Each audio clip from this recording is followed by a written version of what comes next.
नमस्कार दोस्तों, मैं शिवजी बेनीवाल। आप सभी लोगों का मेरे इस YouTube चैनल पर हार्दिक स्वागत है।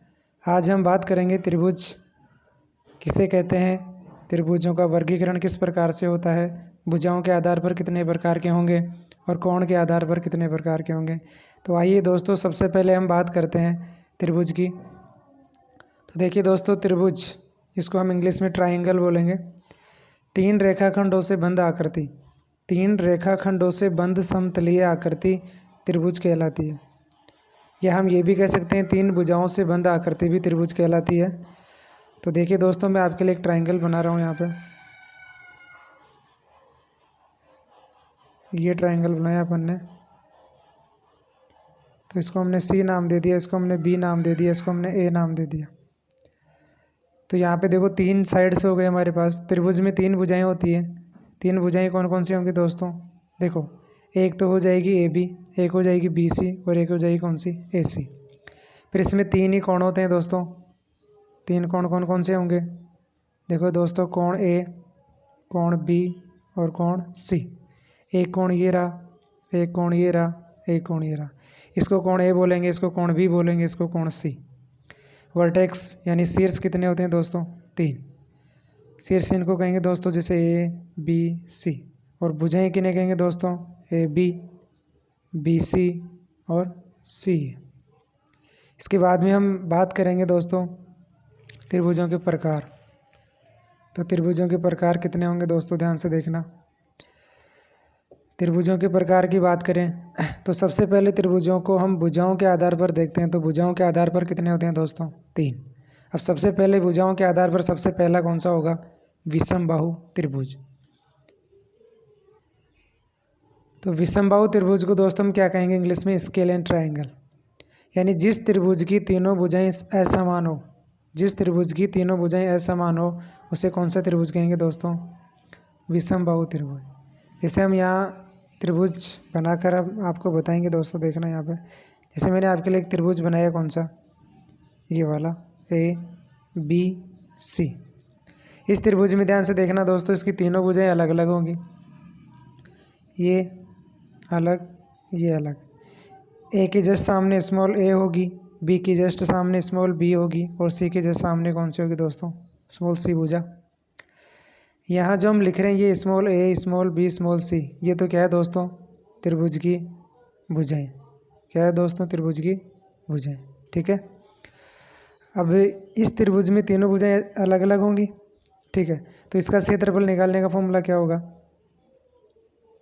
इसके क्षेत्रफल निकालने का फॉर्मूला होगा root S minus A, S minus B और एस माइनस सी।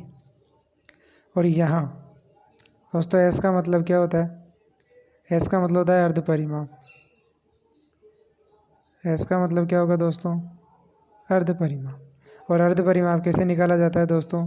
तीनों भुजाओं को जोड़ के किसका भाग लगा दो आप? दो का। तीनों भुजाओं को जोड़ के किसका भाग लगा दो दोस्तों? दो का। तो ये क्या निकल जाएगा? अर्ध परिमाप। तो दोस्तों जब भी आपसे विषमबाहु त्रिभुज का क्षेत्रफल पूछा जाएगा, आपको क्या करना है?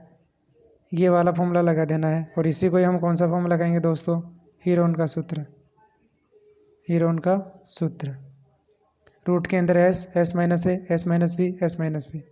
ठीक है दोस्तों। दूसरे नंबर पे हमारे पास आता है दोस्तों समद्विबाहु त्रिभुज। समद्विबाहु त्रिभुज को हम क्या कहेंगे दोस्तों? Isosceles triangle.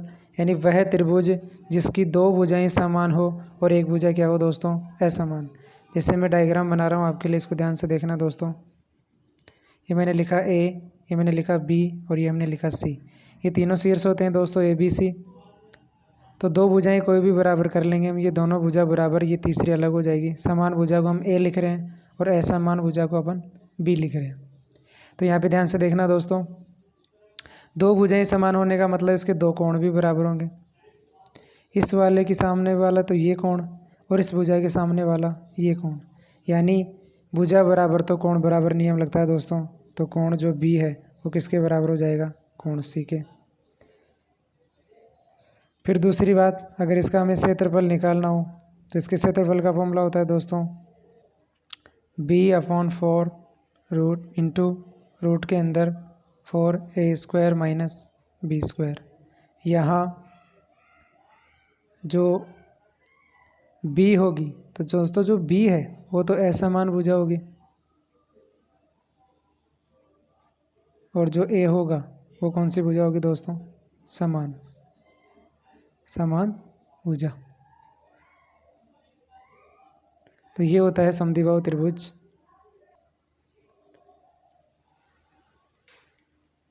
अब हम बात करते हैं दोस्तों कौन से त्रिभुज की? अब तीसरे त्रिभुज की बात करेंगे दोस्तों हम। तो तीसरा जो त्रिभुज आता है प्रकार में वो आएगा समबाहु त्रिभुज। इसको इंग्लिश में बोलेंगे हम इक्विलेटरल ट्रायंगल। जिस त्रिभुज की तीनों भुजाएं समान हो वो कौन सा कहलाएगा दोस्तों? समद्विबाहु त्रिभुज। तो देखिए दोस्तों हम इसके लिए त्रिभुज बना रहे हैं। अपन एक त्रिभुज बनाया, कौन सा? ABC।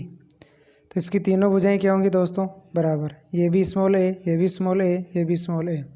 तीनों भुजाएं बराबर होंगी तो दोस्तों इसके तीनों कोण भी क्या होंगे? बराबर, थीटा। तो सभी भुजाएं समान हो गई। सभी भुजाएं समान है तो सभी कोण भी क्या होंगे दोस्तों? बराबर। सभी कोण भी क्या होंगे दोस्तों? समान। और समबाहु त्रिभुज जो होता है उसमें सभी कोण कितने कितने डिग्री के होंगे दोस्तों? 60-60 डिग्री के। तो इसका प्रत्येक कोण कितने डिग्री का होगा दोस्तों? 60-60 डिग्री का, 60-60 डिग्री का, ठीक है। क्योंकि हमें पता है कि त्रिभुज के तीनों कोणों का योग कितना होता है? 180 डिग्री। जब प्रत्येक कोण बराबर होगा तो जाहिर सी बात है कितने कितने के होंगे वो? 60-60 के। तो इस प्रकार दोस्तों हमने तीनों त्रिभुजों के बारे में बात करी।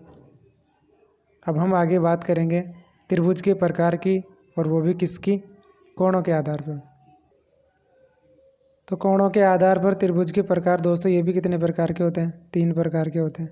सबसे पहले आता है न्यून कोण त्रिभुज, एक्यूट एंगल ट्राइंगल। यानी जिस त्रिभुज के तीनों कोण न्यून कोण हो वो कौन सा कहलाएगा दोस्तों? जैसे मैं आपके लिए एक त्रिभुज बना रहा हूँ दोस्तों।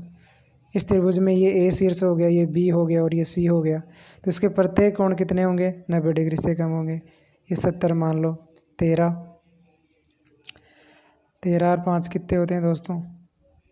18। तो ये 50 का हो जाएगा। यानी तीनों कोणों की जोड़ तो 180 रखनी है, लेकिन जो प्रत्येक कोण होगा वो 90 डिग्री से क्या होना चाहिए दोस्तों? कम होना चाहिए। वो न्यून कोण होते हैं। फिर इसके बाद में हम बात करते हैं दोस्तों किसके? समकोण त्रिभुज की। तो समकोण त्रिभुज का मतलब क्या होता है दोस्तों? समकोण त्रिभुज यानी जिस त्रिभुज का एक कोण 90 डिग्री हो या समकोण हो। जिस त्रिभुज का एक कोण 90 डिग्री या समकोण हो उसे कहेंगे समकोण त्रिभुज। जैसे दोस्तों इस प्रकार से बनेगा। ये इसी नाम दे दो, ये बी शीर्ष हो गया, ये ए हो गया। तो ये जो कोण है वो 90 डिग्री है, यानी जो कोण बी है वो 90 डिग्री होगा। यानी उस त्रिभुज का एक कोण कम से कम 90 डिग्री होना चाहिए, तो वो समकोण त्रिभुज कहलाएगा। फिर इसके बाद में तीसरा इसी का पार्ट है, उसकी बात कर लेते हैं दोस्तों। ये हो गया हमारे पास कौन सा? अधिक कोण त्रिभुज। अधिक कोण त्रिभुज यानी ऑब्ट्यूज एंगल ट्राइंगल। यानी जिस त्रिभुज का एक कोण अधिक कोण हो वो कौन सा कहलाएगा? अधिक कोण त्रिभुज। जैसे मैंने आपके लिए ये एक त्रिभुज बनाया, इसको मिला दीजिए। ये सी हो गया, ये बी शीर्ष हो गया और ये ए शीर्ष हो गया। तो दोस्तों अगर हम बात करें तो यहाँ तक जो कोण बनता है वो 90 डिग्री बनता है, लेकिन 90 से तो आगे जा रहा है और ये 180 बनता है नीचे वाला, और 180 से क्या हो रहा है? कम। यानी एक कोण 90 से ज़्यादा होगा और 180 से कम होगा, ये वाला कोण। ये 180 यानी 90 से ज़्यादा और 180 से कम होगा, तो ये जो त्रिभुज होगा वो कौन सा त्रिभुज होगा दोस्तों? अधिक कोण त्रिभुज। अधिक कोण त्रिभुज।